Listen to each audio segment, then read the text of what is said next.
The Atlanta Hawks and the Milwaukee Bucks battled it out in NBA Cup semifinals on yesterday. And I must say, you know what? I think Trey Young takes the blunt of this loss for the Atlanta Hawks because it took him so long to get going. I mean, you look, he had 35 points, but I'm telling you, he went into full assist mode and didn't attack. And I think that was the game for them. Yeah, I think that at the end of the day, if somebody else doesn't step up, Trey Young can't do it by himself. And I was missing Clint Capella, really. I wanted him to do a little bit more, but how much more can you do against a freight train like Giannis Antetokounmpo? What can you really do when he coming downhill? Like for real, for real. Like, and he said, "I got it, y'all." That Giannis, is he too strong for the league? No, I Mm. just don't know why he got to go so hard downhill, where he is like moving players out of the way like they are bowling pins. It's crazy to me. People literally get out of the way. And I don't Wouldn't know. you? I mean, And the answer is yes. yeah, yeah. He's a strong, wiry type of player, and he's fast. And now that he has some sort of a handle when he's coming down the rock, Oh, coming down the court with the rock, I mean, you just get out the way. You know, I said previously, if Giannis developed a 3-point shot, ain't nothing we can do with him. But it's just gotten to a point now where there's still nothing they can do with him. nothing. Hmm. What in the world? And it again, every time I see it, I say, wow. But even in the matchup with the Hawks, I was like, what? When I literally seen him, it's not even a shove. It's like the Hawks players are like, do I want do I want to do it? And then when he gets closer to them, they kind of like turn around. It's subtle, but it's kind of like, let me just scooch out the way. Yeah. Because I'm not getting ready to get injured. Because that's exactly what's going to happen. And Oh yeah. you know Giannis what? out there playing football. I'm telling you. He's out there playing football. He really is. And you know what? When he is about winning, and that type of presence on a court when someone is going to win at all costs. If I need to dive, jump, skips, tuck and roll, I'm going to do that. That's what Giannis Hmm. does, and he's going to take it matters into his own hands. And when he does it, it works out in the Bucks' favor all the time. And so, I just think that he has something very special. And not too many players in the league has that type of skill level. When I'm talking about from a stature type, and own it. Like I know I'm strong. I know I can beat you off this downhill. Move out of my way because if you don't, you will get run over. Yes, he had a monster game. You know, he Oh my started out, he was like really hyping himself up. You know, he had his brother on the sideline too, pumping him up. I said, man, Giannis really wants to win this. And when they go to the next round in the Mm-mm. finals, they're Mm, gonna be a tough out if he plays like he did in the semifinals. yeah. Okay, so the Hawks, you know, I mentioned earlier that Trey Young should take most of the brunt of this loss because he's their superstar. But you know what though? Jalen Johnson and Dyson Daniels, they didn't pull their weight Didn't. at all. You know, Didn't. I felt like the Hawks were shooting threes that they normally wouldn't. Players who normally don't try to shoot the three. I mean, I saw a couple air balls. I mean, I was like, man, are they rushing? Are the Hawks kind of intimidated by the big stage of the NBA semifinals? And then I looked into the crowd. I said, well, ain't nobody really there. So no reason to have nervous jitters. I don't think the NBA, I really think the NBA should really decide, okay, we're going to play this in someone's home arena. Yeah, I agree. I 100%. And matter of fact, if you need to flip a coin to make it happen, make it happen. Vegas, although Vegas is a nice destination spot, not for mid-season games like this. Mm-mm. And I was looking in the stands and I said, "Is there anybody in them seats?" The show Right. is quiet for Yeah. that game. And then they pan. I said, "Oh no, those seats are empty." Now, see, that could have been a free ticket for me. That could have been. Hmm. I mean, where we from, it's a 4 hour drive. That would have been nothing for free. 'Cause I'm not I'm paying to trying to go, tell but you. for free, we could have easily did a turnaround. It would have been nothing. But and maybe if Las Vegas had a basketball team, maybe the outcome would have been better. I get the neutral location. I understand that, but at this point, maybe the point differential can also guarantee you home court advantage if you make it to the semifinals. semifinals, quarterfinals, semifinals, and then the finals for the NBA Cup. Uh-huh. Maybe they need to Yeah. incorporate that because I agree. The neutral spot for the NBA Cup, don't do that again. That's a bust. It is definitely a bus, and it was a bus last season too. But okay, so it was $29 minimum to get in, probably for the nosebleed.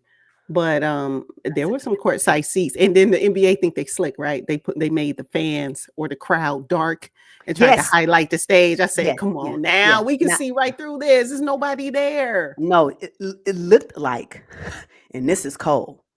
It looked like the games during the pandemic, if I'm going to be honest. Ooh, When they put the cardboard, first of all, when they didn't have the cardboard pieces in the seats, and they just had, it was dark and you couldn't see nothing but the court.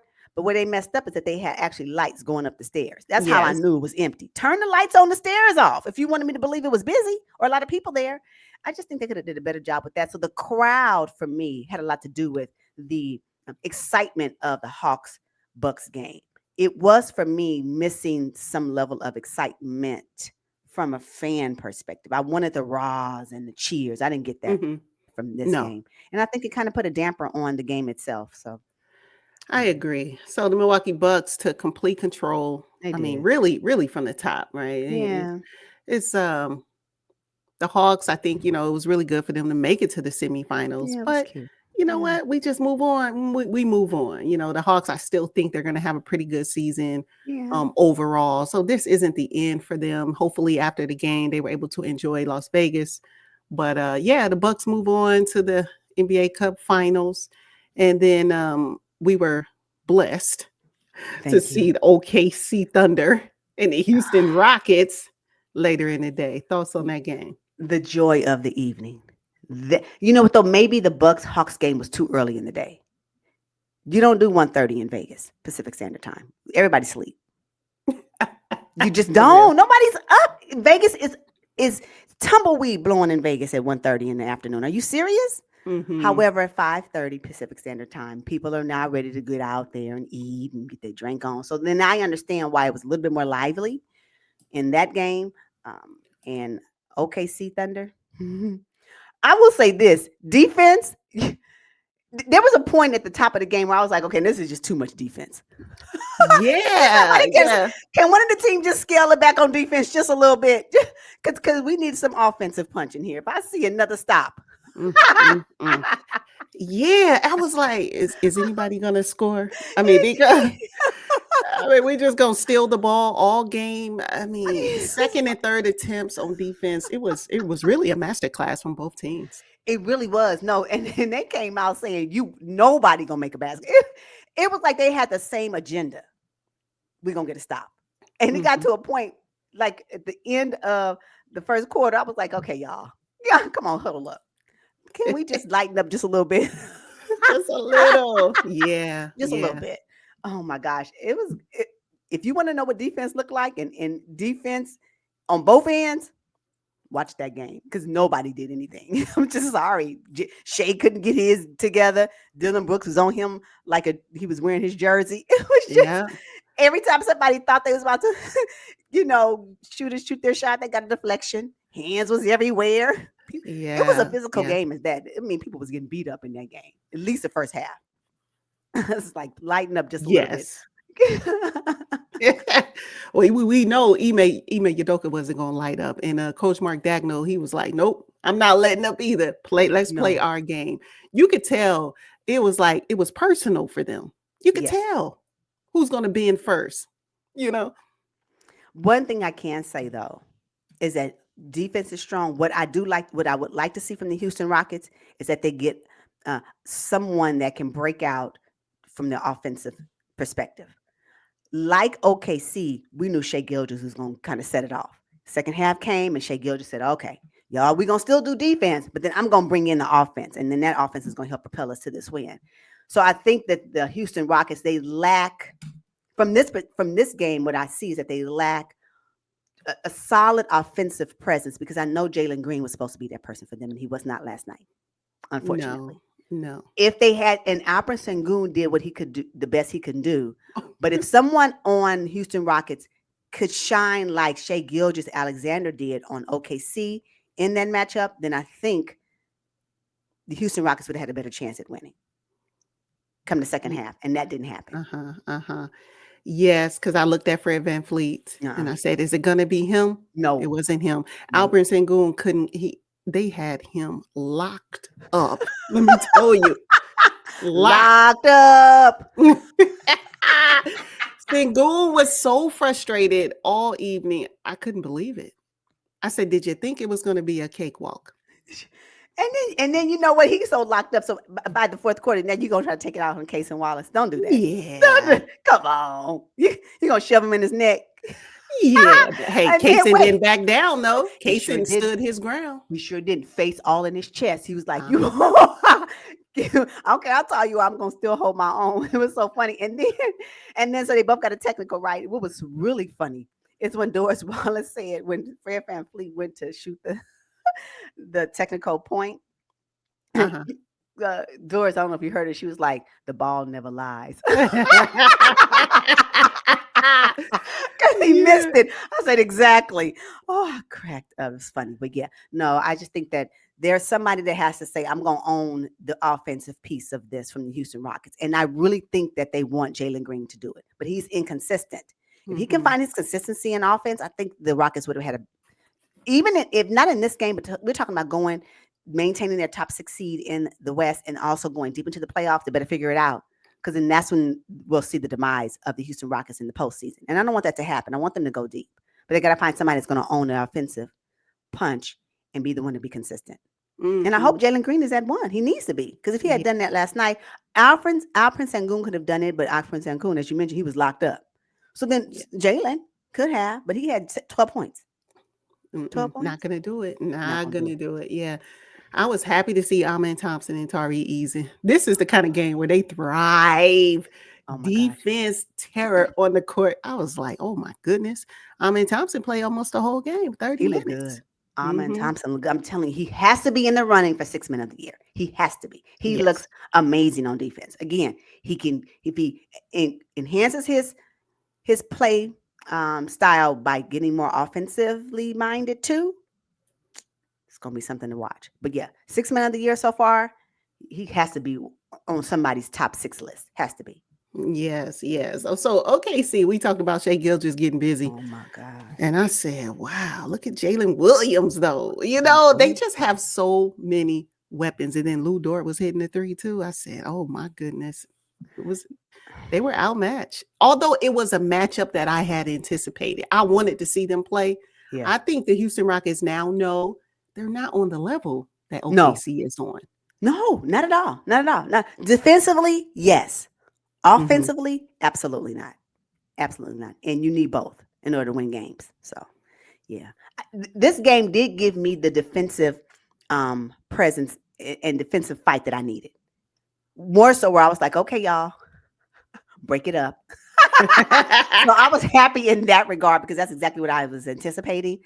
But I really wanted more offensively from the Houston Rockets overall. I wanted more from them. So, Yeah. Would you say that OKC won the defensive battle? good question. I want to say yes. Yes. I'm gonna say yes because Sengun couldn't get his together. Yes, absolutely. And matter of fact, Jalen Green couldn't get his either. Yes, yes. Uh-huh. OKC beat them both on at both ends of the floor. Yes. Yeah, they did. They did. Came out with that victory. Real nice. 111-96. And Mm. honestly though, it didn't really break out until the fourth quarter, right? Yes. Because it was really 1-1. No one had more than like a 3 to 5 point lead at any given point until somewhere around the end of the third, into the fourth, and Mhm. that's when OKC and Shea Gilgeous took over. But what did you think about their post game interview? It was so cute, right? The interview and Shea Gilgeous and all the Uh-huh. guys, they're Yeah. happy in the background, looking forward to their 500K in the finals and all that. And he's like, hey, like, keep it down, keep it down. I'm talking to Lisa Salters right now. I thought that was so cute. Oh my God. So the OKC Thunder will face the Milwaukee Bucks in NBA Cup final. I just, I don't know. you know what? Mm. Are we going to see another defensive master class against Milwaukee Bucks, a completely different kind of basketball team? I just don't know what to expect. I don't know what to expect. It's going to be different because I think about the experience and strength and length of the Milwaukee Bucks against this young, defensive minded, fast paced OKC. That's what we're working against. And which style will be victorious? It's going to be something to watch for sure.